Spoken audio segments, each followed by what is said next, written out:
வீரத்வஜாய வித்மஹே விக்னஹஸ்தாய தீமஹே தன்னோ பௌம பிரசோதயாத். நேயர்கள் எல்லாருக்கும் வணக்கம். இந்த வீடியோவில் பூமிகாரகன் பூமாதேவியோட புதல்வன் நவ கிரகங்களில் முக்கியமான கிரகமாக இருக்கக்கூடிய செவ்வாய் பகவானோட வக்ர நிவர்த்தி பலன்கள் அப்படிங்கிறது தான் நம்ம பார்க்க போகிறோம். அதாவது செவ்வாய் அப்படிங்கிறவர் ரொம்ப முக்கியமான ஒரு கிரகம். சுவர் இருந்தால் தான் சித்திரம் அப்படின்னு சொல்லுவாங்க இல்லையா. செவ்வாய் தான் உடல் ஆரோக்கியத்துக்கே அதிபதி. ஒரு நல்ல தேக ஆரோக்கியம் வேணும் அப்படின்னா செவ்வாய் பலமாக இருக்கணும். அப்படிப்பட்ட செவ்வாய் டிசம்பர் மாதம் 7ஆம் தேதி 2024 கடகராசியில் நீச நிலையில் இருந்து வக்கரமாயிட்டார். அதன் பிறகு பின்னோக்கி பயணமாகி மிதுன ராசிக்கு போனார். இப்போ பிப்ரவரி மாதம் 21ஆம் தேதி, அதாவது மாசிக்கு குரோதி வருடம் மாசி மாதம் 9ஆம் தேதி செவ்வாய் மிதுன ராசியில் வக்ர நிவர்த்தி அப்படிங்கிறத அடைகிறாரு. இப்போ செவ்வாயோட வக்ர நிவர்த்தி காலகட்டம் அப்படிங்கிறது ரொம்ப முக்கியமானது. ஏன்னா செவ்வாய் அங்காரகன், செவ்வாய் சகோதரகாரகன், செவ்வாய் காமாதிபதி.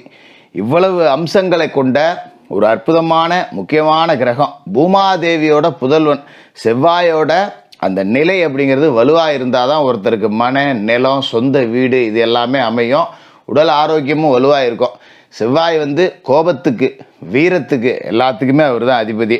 அப்படிப்பட்ட செவ்வாய் இந்த வக்ர நிவர்த்தி அப்படிங்கிறத அடைகிறார் இல்லையா, பலமடைகிறார் அப்படின்னு அர்த்தம். இந்த செவ்வாய் பலமடைகிறதால உங்களோட ராசிக்கு என்னென்ன பலன்கள் அப்படிங்கிறத கொடுக்க போகிறார் அப்படிங்கிறத பார்த்துருவோம்.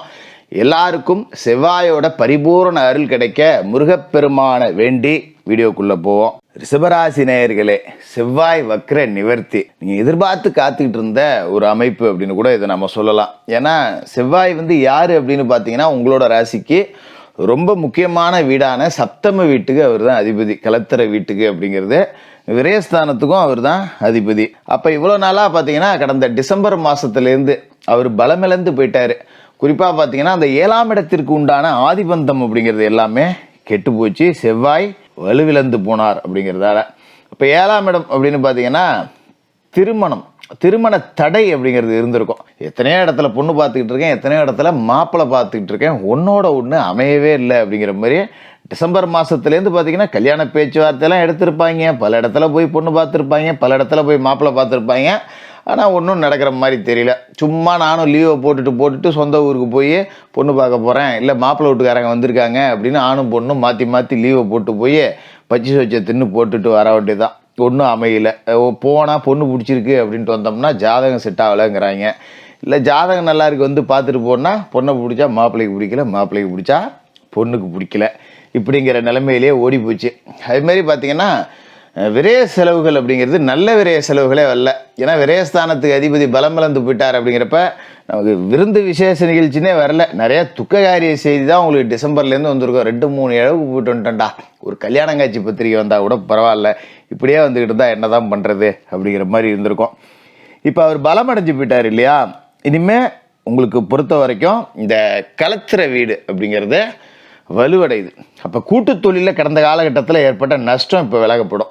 ஒரு கூட்டாளியால் ஏகப்பட்ட பிரச்சனை, கூட்டாளியால் விலகி இருக்கலாம். கூட்டு தொழிலில் 10 ரூபா கூட வருமானம் இல்லாமல் சும்மா உக்காந்தாச்சு. தொழிலே விட்டுலாமா அப்படிங்கிற கண்டிஷனு கூட போயாச்சு. இப்போ மெல்ல அதை அப்படியே தட்டி எழுப்பலாம், பரவாயில்ல ஏதாவது செஞ்சு பார்ப்போம் அப்படின்னு. அந்த 7ஆம் இடத்துக்கு அதிபதி இப்போ வலுவடைகிறார். அப்படிங்கிறப்ப கூட்டு தொழிலேருந்து இயங்கி தனித்து தொழில் அப்படிங்கிறத தொடங்கலாம். அது மூலியமாக 10 ரூபா வருமானம் அப்படிங்கிறது பார்க்கலாம். இது மாதிரி நண்பர்களால் பகை அப்படிங்கிறது உருவாயிருக்கும். நண்பர்கள் வகையில் வாங்கின காசை கொடுக்கல, இல்லை நம்ம ஒருத்தன் ஜாமீன் போட்டு வாங்கி கொடுத்தோம், அது திருப்பி வராமல் நாம் பதில் சொல்லிக்கிட்டு இருக்கோம். இல்லைனா நண்பர்கள் துரோகி ஆகுறாங்க, நண்பன் ஒருத்தன் பார்த்துட்டு பார்க்காத மாதிரி போகிறான், அல்லர்ஜென்ட்டுக்கு உதவுறதுக்கு ஆள் இல்லை, இப்படி இருந்த நிலமெல்லாம் மாறும். உங்களை பிரிஞ்சு போன நண்பர்கள், உங்களை பகைச்சிக்கிட்ட நண்பர்கள், கூட்டாளிகள் ஏண்டா பகைச்சிக்கிட்டோம் அப்படிங்கிற அளவுக்கு உங்களை தேடி வரக்கூடிய ஒரு அற்புதமான நேரம் அப்படிங்கிறது இந்த செவ்வாய் பயிற்சியால் வருது. அதோட முக்கியமான விஷயம் என்ன அப்படின்னா திருமண கனவுகள் அப்படிங்கிறது நனவாகும். அதுமாரி சில பேர் கடந்த காலகட்டத்தில் கணவன் மனைவிக்குள்ளே பிரிவு உண்டாகி ஒருத்தருக்கு ஒருத்தர் ஏதோ சின்ன சண்டை சச்சரவு அப்படின்னு சொல்லிட்டு பொண்டாட்டி அம்மா வீட்டுக்கு கோச்சிட்டு போயிடுச்சு, இல்லை ஒரே வீட்டில் இருக்கோம் ஒருத்தருக்கு ஒருத்தர் பேசிக்கிறதில்ல, பிரிஞ்சு கிடக்கும், இந்த மாதிரியான நிலைமை அப்படிங்கிறதே மாறப்போகுது. அதோட முக்கியமான விஷயம், சிலருக்கு மனைவி வழியில் சொத்து சேர்க்கை கிடைக்கும். மனைவிக்கு சொத்து இருக்குது, அதில் ஏதோ நமக்கு இப்போ பிரித்து கொடுக்குறாங்க. அதுமாரி தாய் வழியில் சொத்து கிடைக்கக்கூடிய வாய்ப்பு இது எல்லாமே கிடைக்கும்.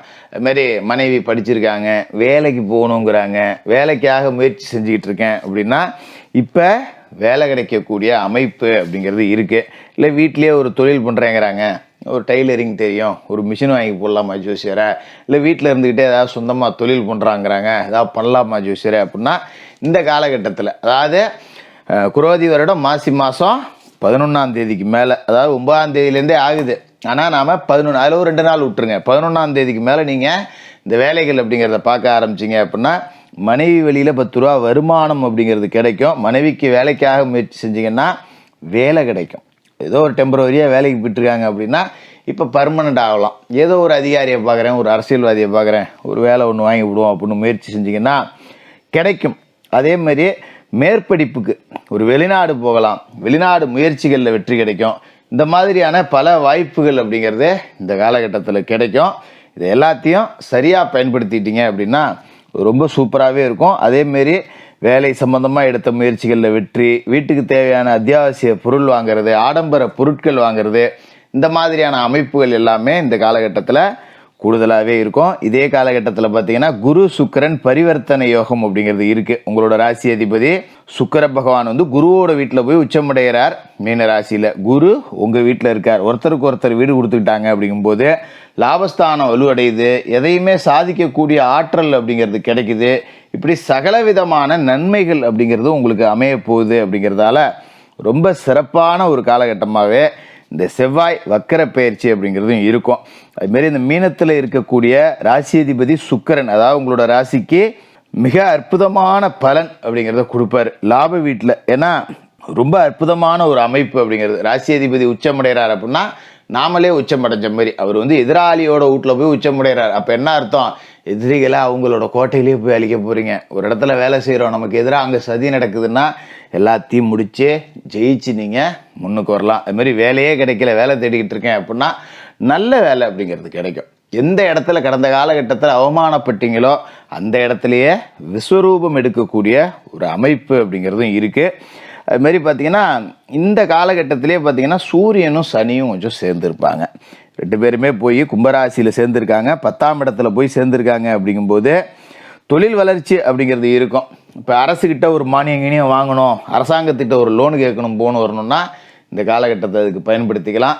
ரொம்ப நல்லா இருக்கும். அதுமாரி இடம் பூமி வகையறாவில் இருந்த சிக்கல் நீங்கும், புதிய சொத்தில் இருந்த வில்லங்கங்கள் அகலும்.